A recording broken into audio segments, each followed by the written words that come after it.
Aile konutu nedir? Önce bunu açıklayalım. Aile konutu şerhi konulabilmesi için gerekli şartlar nelerdir? Peki bu şerhin geçerlilik süresi var mıdır?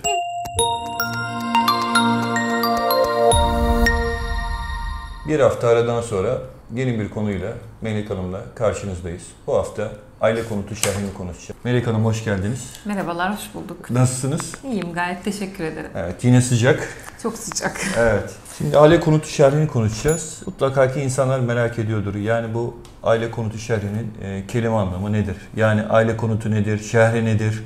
Bunları bize kısaca anlatabilir misin? Tabii. Aile konutu nedir? Önce bunu açıklayalım. Aile konutu evlilik birliği içerisinde yaşayan bir ailenin yaşantısını geçirdiği, acı tatlı günlerini paylaştığı, yattığı, kalktığı, yediği, içtiği konuttur. Anladım. Aile konutu şerhi ise bu konutun üçüncü kişilere karşı bir koruma kalkanı oluşturmak amacıyla tapuya şerh edilmesidir.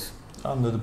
Peki aile konutu şerhi konulabilmesi için gerekli şartlar nelerdir? Taraflar arasında evlilik birliğinin olması ve sürüyor olması gerekiyor. Aile konutu şerhi talebinin eşlerden birinden gelmiş olması gerekiyor ve konutun tapulu bir konut olması gerekiyor. Peki bu şerhi nasıl koyacağız? Yani kendimiz direkt gidip tapuya bu şerhi koyabiliyor muyuz? İki farklı yöntemi var. Birincisi mahkeme kararıyla aile mahkemesinden talep edilebilir. Özellikle burada aile konutu olup olmadığı tartışmalıysa genellikle taraflar mahkemeye taşıyor bunu ve aile mahkemesi karar veriyor. İkinci olarak da tapuya, TMK'nın, Türk Medeni Kanunu'nun 194. maddesine göre eşlerden birinin talepte bulunma hakkı var.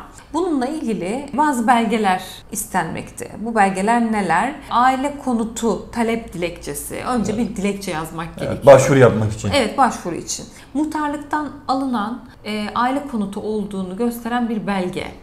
Tarafların nüfus kaydı ya da evlilik cüzdanı, fotoğraflı bir nüfus cüzdanı ve fotokopisi ile vesikalık bir fotoğraf gerekiyor. Tapuya normal bu sanki şey gibi başvuruyorsunuz değil mi? Satış gibi, satış gibi başvuruyorsunuz. Evet, randevu. Şimdi web tapudan falan randevu alarak bu şekilde başvuru yapılabiliyor. O zaman şunu anlıyoruz, doğru mudur? Yani biz normal başvuruyu yaptık tapuya, tapu reddetti. Bu reddin üzerine dava açmak zorunda kalabiliyoruz. Aile konutu şerhi için değil mi? Bu yani aile konutunun olup olmadığı tartışmalı olduğu konularda. Evet. Bu durumda aile mahkemesinden de konutu şerhi talep edilebiliyor. Peki bu şerhin geçerlilik süresi var mıdır? Evlilik birliği devam ettiği sürece yani bu şerh geçerli, devam ediyor. Anladım. Peki aile konutu şerhini nasıl kaldıracağız? Yine mahkeme kararıyla. O zaman tapuya gidip başvurup aile konutu şerhini kaldıramıyorsunuz. Aile mahkemesinden talep etmek gerekiyor. Aile mahkemesinden. Peki aile konutu şerhi olan bir taşınmaza haciz konulabilir mi?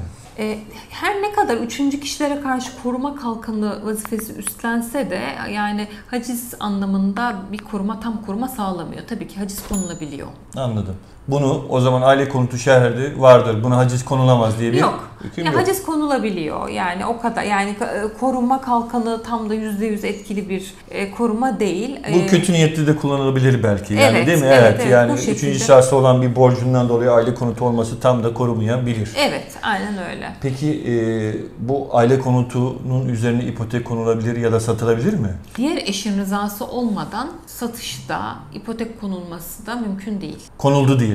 Peki ipotek konuldu diyelim banka tarafından. Bazen tabii şerbet verilmemiş oluyor ama aile konutu oluyor. Üzerinde aile konutu yok ama ipotek konuldu diyelim. Ne olacak o zaman? Aile mahkemesine dava açıp ipoteğin kaldırılması talep edilir. Peki yani banka demeyecek mi? Arkadaş burada yani tapu kaydında şey yok. Aile konutu şerhi yok. Üçüncü kişinin iyi niyeti burada korunmaz. Zaten bankada bunu araştırma zorunluluğu olan bir kurum. Yani bu aile konutu mudur değil midir bu araştırmayı yapmadan o şeyi koyması zaten yaptığı işlemin yanlış olduğu anlamına geliyor. Doğru mudur? Evet. Burada üçüncü kişilerin iyi niyeti de korunmaz. Aile mahkemesinden talepte bulunarak ipotek kaldırılır, satış iptal edilir.